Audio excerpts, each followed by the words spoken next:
Assalamualaikum warahmatullahi wabarakatuh. Bapak dan Ibu guru yang saya hormati, anak-anakku yang saya cintai. Berikut ini adalah seri pendalaman materi yang kelima tentang kata baku dan tidak baku. Materi ini sebagai penambah pengetahuan ilmu kebahasaan bagi siswa SMA, SMK atau sederajat agar siap menghadapi TKA.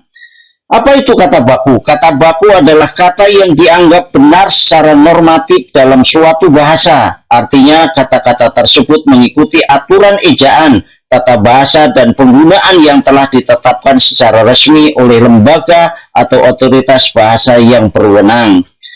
Lalu ciri-ciri kata baku adalah yang pertama memiliki bentuk yang tetap, yang kedua tidak dipengaruhi bahasa asing atau bahasa daerah, yang ketiga bukan merupakan ragam bahasa percakapan, yang keempat tidak mengandung makna ganda atau tidak rancu, dan kelima pemakaian imbuhan dilakukan secara eksplisit, keenam tidak bermakna pleonasme, dan yang ketujuh digunakan dalam konteks formal.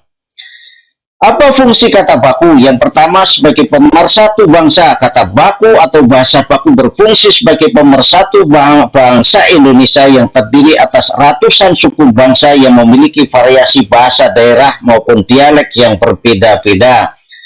Yang kedua, pemberi kekhasan. Kata baku atau bahasa baku berfungsi sebagai pemberi kekhasan atau pembeda dengan bahasa lainnya. Yang ketiga, meningkatkan kewibawaan. Kata baku berfungsi untuk meningkatkan kewibawaan dari pembicara, misalnya pada saat-saat acara formal. Yang keempat, sebagai kerangka acuan. Kata baku berfungsi sebagai kerangka acuan dalam berbahasa yang baik dan benar sesuai dengan Kamus Besar Bahasa Indonesia dan Pedoman Umum Ejaan Bahasa Indonesia. Lalu apa itu kata tidak baku? Kata tidak baku adalah kata yang tidak sesuai dengan kaidah bahasa Indonesia yang baik dan benar, tidak sesuai Kamus Besar Bahasa Indonesia dan Pedoman Umum Ejaan Bahasa Indonesia. Ciri-ciri kata tidak baku. Yang pertama, kata tidak baku umumnya memiliki arti atau makna yang sama dengan kata baku, namun memiliki ejaan yang berbeda. Yang kedua, dipengaruhi bahasa daerah atau bahasa asing. Yang ketiga, bentuknya mudah berubah-ubah seiring perkembangan waktu. Dan yang keempat, digunakan dalam percakapan sehari-hari dan konteks non formal. Apa fungsi kata tidak baku? Kata tidak baku berfungsi sebagai sarana untuk berinteraksi dalam kehidupan sehari-hari agar tidak terasa kaku.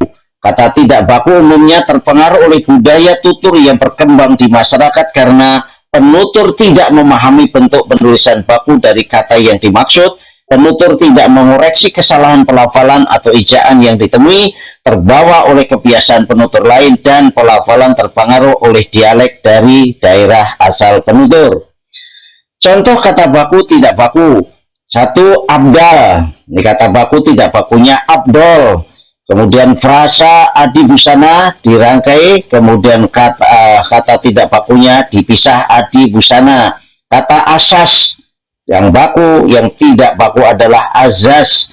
Bus baku, kemudian bis tidak baku, basar hanya 1 yang baku, yang tidak baku basar hanya 2, dan seterusnya. Latihan. Berbagai penelitian menunjukkan bahwa efektivitas fisik memiliki peran penting dalam menjaga kesehatan mental. Selain bermanfaat untuk kesehatan fisik seperti menjaga berat badan ideal dan meningkatkan fungsi jantung, olahraga juga terbukti efektif dalam meningkatkan suasana hati dan menurunkan resiko gangguan mental. Nomor 1, kata atau frasa tidak baku pada teks di atas adalah jawaban lebih dari 1. Fisik, aktivitas, ideal, olahraga, efektif, resiko, menunjukkan. Berikut pembahasannya.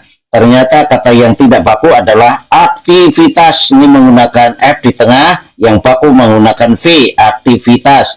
Kemudian olahraga, ini dipisah, seharusnya dirangkai olahraga. Kata resiko, seharusnya risiko, dari kata manajemen risk. Nomor 2, perbaikilah kalimat yang menggunakan kata tidak baku berikut ini agar menjadi baku. Gue lagi males banget nih, bentar lagi gue nyampe, gue gak ngerti maksud lo, nyak lagi masak di dapur, jangan lupa ngecek HP ya, jangan baperan dong, cuma bercanda, jangan lebay deh, biasa aja kali. Tunggu sebentar ya, gue lagi OTW. Ini maksudnya tunggu ya, bukan unggu gitu.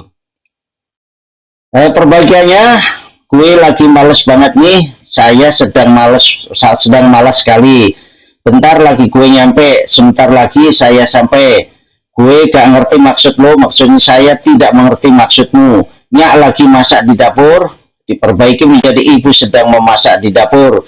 Jangan lupa ngecek HP-nya, jangan lupa memeriksa ponselnya ya. Jangan berperan doang, cuma bercanda. Jangan terlalu sensitif, hanya bercanda. Jangan lebay deh, biasa aja kali diperbaiki. Jangan berlebihan, biasa saja.